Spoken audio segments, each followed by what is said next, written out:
the station covering all of the DMV. This is DC News Now. Happening now on DC News Now at 5, our long-awaited winter outlook is being released tonight. Could snow like this be in our forecast? What you need to know coming up. Plus, the World Cup fever continues to spread in the DMV. A look at how soccer fans are celebrating.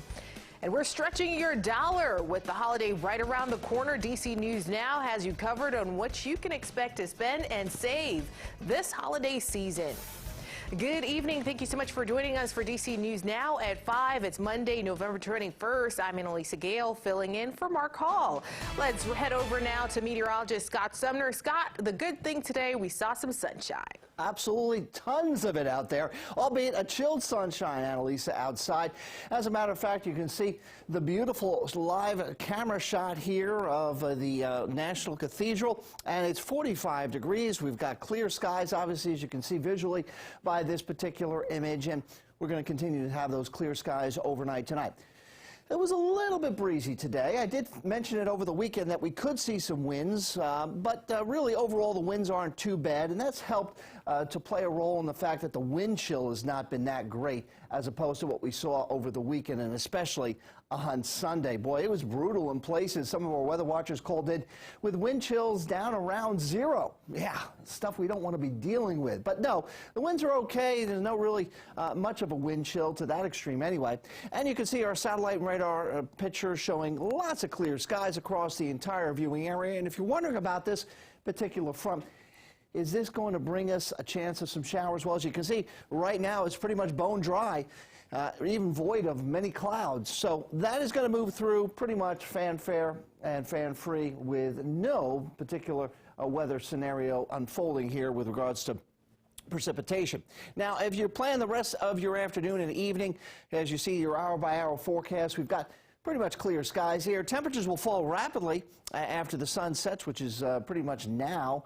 And you can see 41 at 6 p.m., 40 at 7, and 39 around 8 p.m. or so. And again, we're going to have another chilly night, even though we won't have the winds to deal with. As a matter of fact, we'll be bottoming out here probably in the middle 20s to right around the lower to middle 30s, especially across the water in Anne Arundel County and Calvert County there. But here is a look at the headlines. We can expect, again, as I just showed you, another cold night ahead. A gradual warm-up by midweek, decent Thanksgiving Day forecast for you, and then rain returns on Black Friday. We'll break it all down for you coming up in my full forecast. All right, thanks, Scott. Well, we start this evening with some breaking news out of Boston. One person is dead and 16 others were injured after an SUV drove into an Apple store around 11 a.m. today. In a press conference, police saying they believe that crash was accidental and they're investigating the cause of it. We will continue to follow this story as more information comes into our newsroom. Well, happening now, World Cup fever. The games in Qatar kicked off for 2022, and it's not just about soccer. Iran's World Cup debut against England was an indication that the political struggles still grip the nation.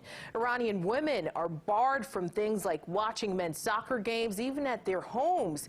Fans showed their support for the recent protests by skipping their national anthem. Well, the World Cup being back means it's here too in the DMV, and to much delight of soccer fans in the nation's capital, bars are open around the clock. Today they got a show as the USA men's team shine in its match against Wales. DC News Now's Leonard N. Fleming caught some of the reaction in Northwest DC. He's in DuPont Circle. Leonard, what is it like there? Well, that's right. There was palpable excitement here just a few hours ago. It's cleared out now, but hours ago, this place was jam-packed with fans from the USA as well as Wales in their scarves and their flags, showing their country's pride to watch the game on the two big screens behind me.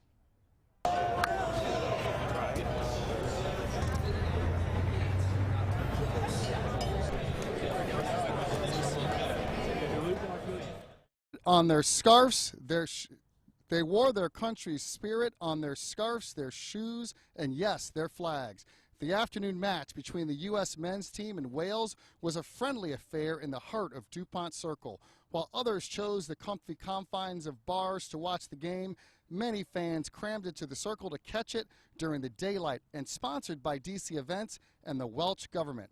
The USA team hasn't had a cup appearance since 2014, and for Wales, a country known more for rugby, it's been since 1958. But those absences didn't dampen anyone's enthusiasm. It's exciting. They're young. They have, I guess, because they're young, they have hopefully nothing to fear. So they just go out and play their best and see what happens. I'm originally from Morocco, and I'm a dual citizen, so I'm like cheering for Boyd. USA is my second country. I love them both, so I have to show the support. I think we're very lucky in DC and in the centre of DC to have an environment like this. It's all about what happens in the city. And if you get gatherings like this, it's a friendly gathering. I mean, how much better than that? The sun is shining, everybody's having a good time.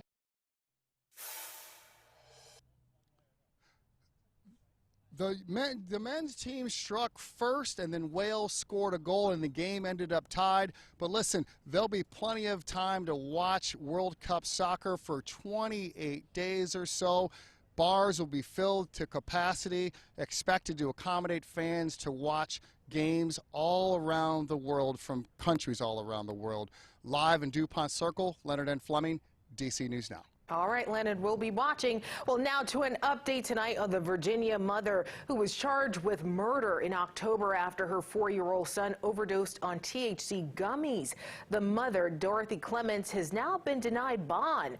Clements has been in police custody since October 20th. She was also indicted on felony child neglect charges after police responded to a medical emergency at their home after her child ate a large amount of THC gummies in May. And the sheriff's office said Clements made statements to detectives that did not match evidence found at her home. There is a status hearing set for 9 a.m. on December 8th. Well, developing now, Prince George's County Police are searching for suspects in relation to a murder of a 17-year-old girl in Tacoma Park. The victim has been identified as Rosa Diaz Santos of Greenbelt. On November 15th, her skeletal remains were discovered in the woods near the 1600 block of Drexel Street. An autopsy ruled her death a homicide. Detectives are working to now determine a motive and identify the suspect or suspects in that case.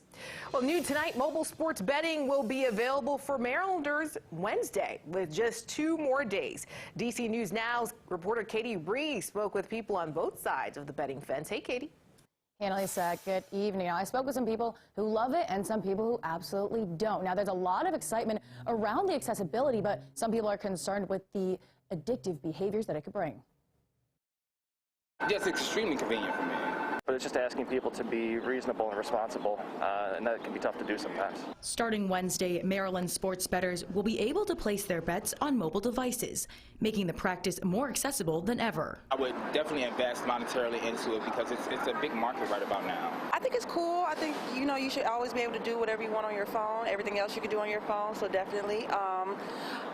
I personally don't gamble. I hate to lose. Others have reservations. Just for me, I think it's also a little bit of a risk because you don't see the money leaving your account. You don't really see the money changing hands. You may not know until the end of the month, wow, I took this loss from betting.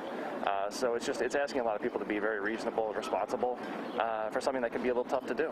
Tony Bryant used to drive to Pennsylvania and then Virginia to place his bets. But today he spoke with me from the place where he'll be placing his bets on Wednesday in the comfort of his own home. It's been a long journey, so I'm very excited that finally I can bet from my sofa. When you're at home, you miss out on a lot of the live betting money because a lot of games, like for instance, I have to go plan my whole day in advance what I'm going to bet on as opposed to being able to bet live in-game during games. So it's just a matter of the convenience. For the last year, Maryland has only allowed in-person sports betting at casinos, and one expert has this warning. They think it's easy because they think they know sports, but knowing about sports versus being able to beat the bookie is a very, very different proposition. So I think that any situation where people can get into spending that puts themselves or their families at danger is something to be concerned about.